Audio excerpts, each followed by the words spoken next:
চলে এসেছি আবার একটা নতুন রেসিপি নিয়ে। আজ বানাবো মোচা চিংড়ি। মোচা সবারই খুবই পছন্দের, আর এই মোচার যে কোনো রান্না আমার খুবই ভালো লাগে। তার মধ্যে আজ একটা রেসিপি তোমরা দেখতেই পেলে। মোচাটা আমি কেটে নিয়েছি। এবার প্রেসার কুকারের মধ্যে নিয়ে নিয়েছি মোচা, নিয়ে নিয়েছি আলু আর বেগুন। আলু বেগুন আমি গোল গোল করে কেটেছি, তোমরা চাইলে দিতে পারো, না চাইলেও নাও দিতে পারো। দিয়ে দিয়েছি হলুদ লবণ। এবার অল্প পরিমাণে জল দিয়ে সেদ্ধ করে নিব। দেখো সেদ্ধ করা হয়ে গেছে। এবার কড়াই নিয়ে নিয়েছি, কড়াইতে দিয়ে দিব পরিমাণ মতো সরিষার তেল। এবার দিয়ে দিচ্ছি অল্প পরিমাণে চিনি। চিনিটা একটু লাল লাল হয়ে এলেই দিয়ে দিব কেটে রাখা পেঁয়াজ। পেঁয়াজটা একটু নেড়ে চেড়ে দিয়ে দিব তার মধ্যে সামান্য পরিমাণে লবণ। লবণ দিয়ে আরও দু একবার নেড়ে চেড়ে দিয়ে দিব এখানটায় বেটে রাখা মশলা। বাটার মধ্যে রয়েছে আদা রসুন আর পেঁয়াজ। এবার মশলার মধ্যে দিয়ে দিচ্ছি হলুদ লঙ্কার গুঁড়ো, দিয়ে দিচ্ছি জিরে গুঁড়ো। এবার ভালো করে মশলাটা কষিয়ে নেব। মশলাটা একটু কষানো হয়ে গেলে দিয়ে দিব এখানটায় কেটে রাখা টমেটো। এবার আরেকটু মশলাটা কষিয়ে নেব। সেদিকে মশলাটা হতে থাকে, এদিকে একটা প্যানের মধ্যে নিয়ে নিয়েছি সরিষার তেল।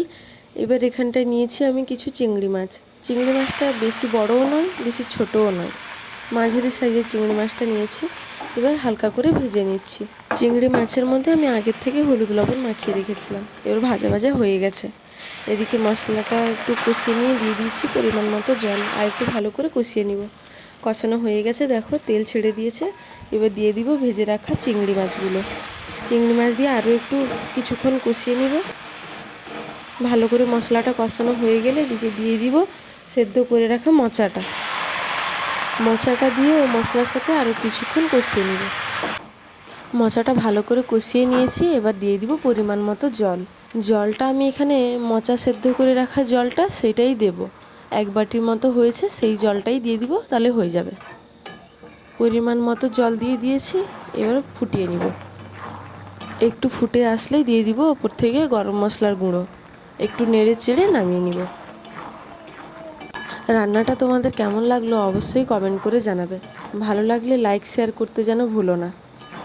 এই মোচার রেসিপি কাদের কাদের পছন্দ অবশ্যই কমেন্টে জানাবে। দেখতে তো বেশ ভালোই লাগছে, খেতেও অপূর্ব ছিল। আমার এই পেজে যদি কেউ নতুন হয়ে থাকো অবশ্যই পেজটি ফলো করে আমার পাশে থাকবে। আর ভিডিওটা কে কোথা থেকে দেখছো সেটাও কমেন্টে জানাবে, তাহলে তোমাদের নাম নিয়ে আমি তোমাদেরকে ধন্যবাদ জানাতে পারবো। এবার পালা খেয়ে দেখার। খেতে সত্যি খুবই ভালো হয়েছিল।